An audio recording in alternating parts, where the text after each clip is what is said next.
Direct selling industry का future क्या है, इस बिजनेस की सच्चाई क्या है, लोग इस बिजनेस के बारे में बताने से क्यों कतराते हैं, लोग इस बिजनेस में काम करना क्यों नहीं चाहते हैं, क्यों डायरेक्ट सेलिंग बिजनेस में इतनी नेगेटिविटी है, क्या है इसकी वजह।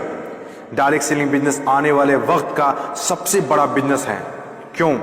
अगर आज आप दूसरी कंट्रीज को देखें, जो कंट्रीज आज डेवलप्ड है, उन सभी कंट्रीज के अंदर डायरेक्ट सेलिंग बिजनेस का बहुत ज्यादा प्रायोरिटीज दी जाती है, क्योंकि डायरेक्ट सेलिंग बिजनेस लोगों का बिजनेस है और जब तक दुनिया में लोग रहेंगे तब तक ये बिजनेस चलता रहेगा, क्योंकि ये बिजनेस लोगों पर डिपेंडेड है। जब तक लोग खाते रहेंगे, नहाते रहेंगे, कपड़ा पहनते रहेंगे, तब तक ये बिजनेस आपका चलता रहेगा। अपने इंडिया में कुछ लोग इसे फंसाने का काम बोलते हैं और कुछ लोग ये मानते हैं जिनके पास करने को कोई काम नहीं होता वे लोग ये काम करते हैं। मैं उन सारे लोगों से सहमत हूँ, क्योंकि उन लोगों के पास अभी तक इस बिजनेस का प्रॉपर नॉलेज नहीं पहुंच पाई है। ये हम लोगों की जिम्मेदारी है कि इतनी पावरफुल और ब्यूटीफुल इंडस्ट्री के बारे में लोगों को समझाएं। दुनिया में कुछ ऐसे भी काम होते हैं जो लोगों को आसानी से समझ में नहीं आते हैं। एक छोटा सा एग्जाम्पल देता हूं। हम लोग दिन भर फेसबुक, व्हाट्सएप और यूट्यूब कितना यूज करते हैं और इसके लिए आपसे एक भी पैसा नहीं लिया जाता है। तो जरा सोचिए उनकी कमाई कैसे होती होगी, जबकि फेसबुक दुनिया के टॉप 10 बिजनेस में आता है कमाई के मामले में। कुछ लोग सोचते हैं अगर फेसबुक जब हमसे पैसा नहीं लेता है तो कमाता कैसे होगा। कुछ लोग सोचते हैं पता नहीं कमाता भी होगा कि नहीं। कुछ लोग कहते हैं जो डाटा हम लोग यूज करते हैं उससे कमाता है। डाटा का पैसा सिम वाले को जाता है, जिसका सिम हम लोग यूज करते हैं, चाहे वो एयरटेल हो या जियो हो। ना तो जानते हैं और ना ही जानना चाहते हैं कि कमाई आखिर कैसे होती है।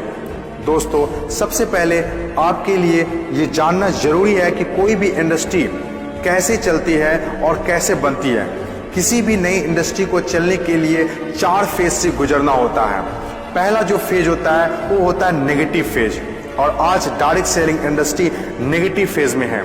ये फेज हर नई इंडस्ट्री को झेलना ही पड़ता है। जब भी मार्केट में नया बिजनेस आता है तो लोग पहले उसे ठीक से समझ नहीं पाते हैं और अनदेखा कर देते हैं। जैसे बैंकिंग सेक्टर के साथ हुआ, इंश्योरेंस सेक्टर के साथ हुआ, टेलीकॉम इंडस्ट्री के साथ हुआ। पहले ना तो लोग बैंक में पैसा जमा करते थे और ना ही इंश्योरेंस लेते थे, क्योंकि इंडस्ट्री नई थी, लोग डरते थे, किसी पर भरोसा नहीं था। लेकिन आज देखिए, यही इंडस्ट्री है जिसके बिना किसी राज्यों की कल्पना करना असंभव है। जब नई नई प्लास्टिक इंडस्ट्री स्टार्ट हुआ तो 95% लोगों ने इनकार कर दिया, ये कहकर कि यह पॉसिबल नहीं है। लेकिन उस वक्त भी 5% लोगों को विश्वास था और आज वही 5% लोग दुनिया में आगे हैं। आज हर चीज प्लास्टिक का है, जग हो या बाल्टी, कुर्सी हो या टेबल, खिलौना हो या फ्रेम, यहाँ तक कि डोर भी अब प्लास्टिक के हैं, जो आज से 20 साल पहले किसी ने सोचा भी नहीं था। आज direct selling business negative phase में है, इसीलिए इतनी सारी नेगेटिविटी है। और जब ये पॉजिटिव फेज की तरफ बढ़ता जा रहा है, नेगेटिव फेज में होने के बावजूद भी इस इंडस्ट्री ने कई लोगों की जिंदगियां बदल दी। दूसरा जो किसी भी इंडस्ट्री को फेस करना होता है वो दूसरा फेज होता है पॉजिटिव फेज। ये वो टाइम होता है जब लोगों का इंडस्ट्री के ऊपर ट्रस्ट बढ़ने लगता है, क्योंकि वे आसपास में रिजल्ट देख रहे होते हैं। और जो लोग उस वक्त डायरेक्ट सेलिंग बिजनेस में दिलचस्पी नहीं दिखा रहे होते हैं, अनदेखा कर रहे होते हैं, वे रिजल्ट देखने के बाद दिलचस्पी लेने लगते हैं और आपका काफिला और बढ़ने लगता है, रिजल्ट और बढ़ने लगता है, दिलचस्पी और भी लोगों में बढ़ने लगती है, जैसे बैंकिंग इंडस्ट्री और इंश्योरेंस इंडस्ट्री के साथ हुआ था। बैंकिंग इंडस्ट्री का वैल्यू तब पता चला होगा लोगों को जब किसी का पैसा घर में सुरक्षित नहीं रहा होगा। इंश्योरेंस के वैल्यू तब लोगों को पता चला होगा जब किसी के एक्सीडेंट होने के बाद उसके घर वाले को पैसा मिला होगा।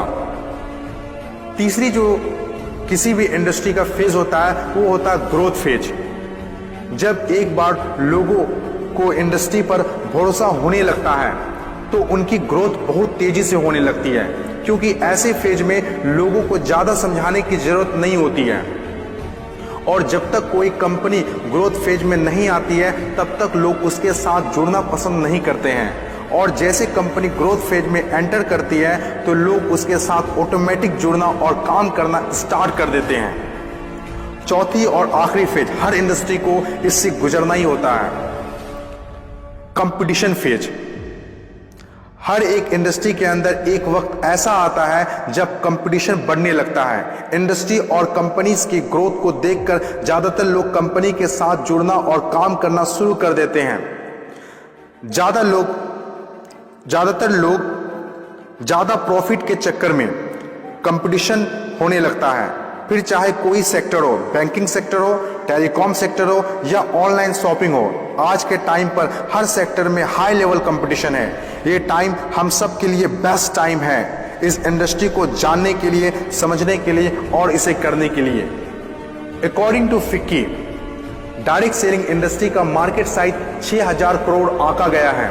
आज तक जितना हुआ है उसको देखते हुए फिक्की ने डिक्लेयर किया है कि डायरेक्ट सेलिंग बिजनेस 2020 से 25 तक 645 अरब तक की हो जाएगी। आपको इस बात को जानना बहुत जरूरी है कि अमेरिका, ऑस्ट्रेलिया, चीन, जापान, कोरिया और सिंगापुर जैसे बहुत बड़ी बड़ी डेवलप्ड कंट्रीज ने डायरेक्ट सेलिंग बिजनेस को बहुत हद तक अपना लिया है और वहाँ के सिटीजन भी बहुत जागरूक हैं।